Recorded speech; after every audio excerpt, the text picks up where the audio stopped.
Hey, and welcome back to the shop. You guys losing your patience with pull starts? I got a few quick tips that'll help you out for next time. Let's check it out.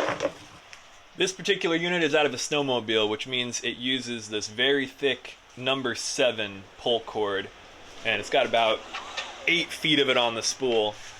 It just doesn't have a great retraction power, and I think I know why that is, but let's check it out just to be sure. So this particular unit has a mechanism I've never actually seen before. It's got this little toothed metal piece that actually jams the end of the cord up in the center. But most pull cord spools will have just a knot on the end. I don't know why they went through all this extra complexity.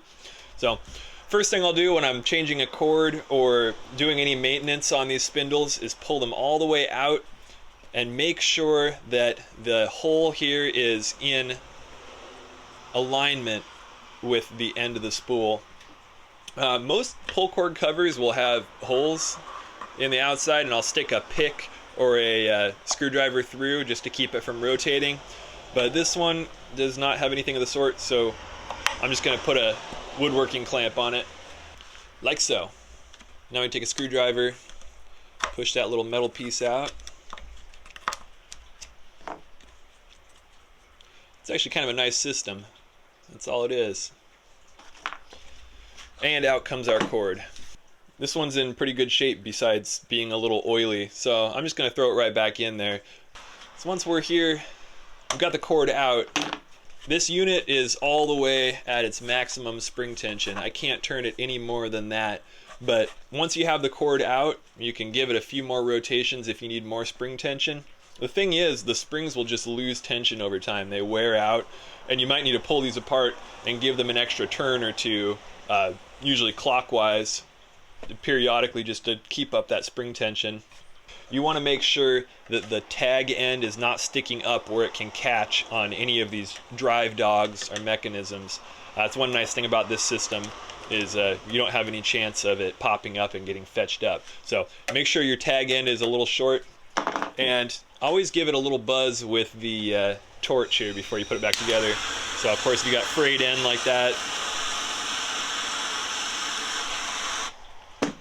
give it one of those. And if you have your knot in it too, I also hit that with a torch just barely, and that kind of helps seal the knot together and keep it from coming undone. You'll notice on quite a few of the pull start spindles you see, they actually have a notch in the side, and what that's for, really handy, makes it way easier to add tension. So all you do is fish out a loop about that size, and then when you unclamp it, basically you have a spot for the rope to slide into, and then you can take that far end and slide it all the way around, rotating the spindle as you go, and then pull it back through. That's a really easy way to add tension. Leave the rope attached, add a couple wraps, good to go. One common mistake is pulling this center screw to try to lube the spindle rotating pivot. You can sometimes accomplish that, but I actually get pretty good results just from spraying the whole assembly with a silicone lube, and if you don't have a silicone lube, you can use WD-40 as well.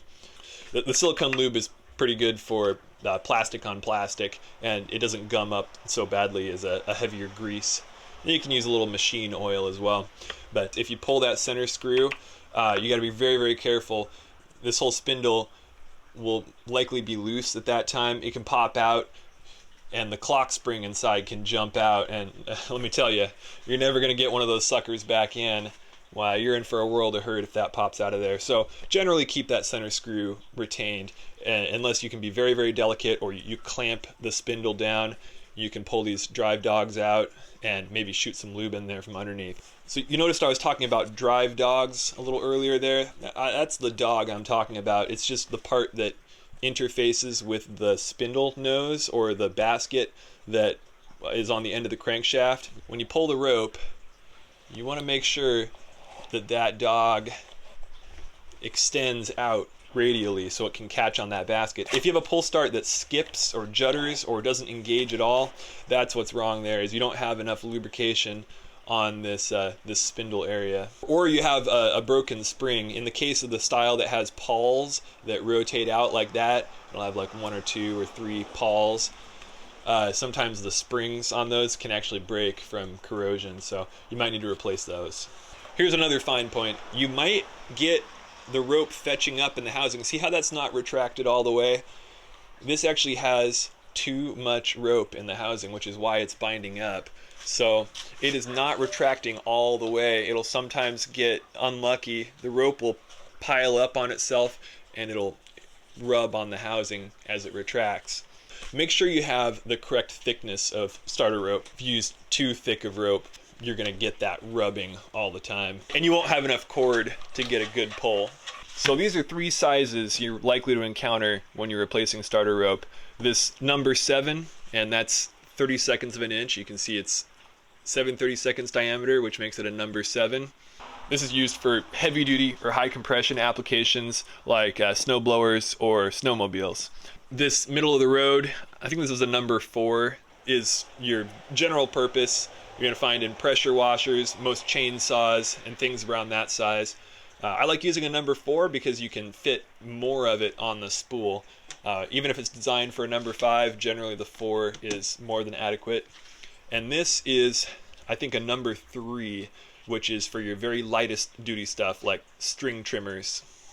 Also, make sure you're getting actual starter rope. I've used this polyethylene line in a pinch, or nylon. It just doesn't hold up, it won't last as long, and it feels terrible once it starts getting abraded. Spend the money, get the real stuff. So those are all my hot tips for rewinding pull starters. If you have any more, leave them in the comments. Thanks for joining me, and I'll see you next time.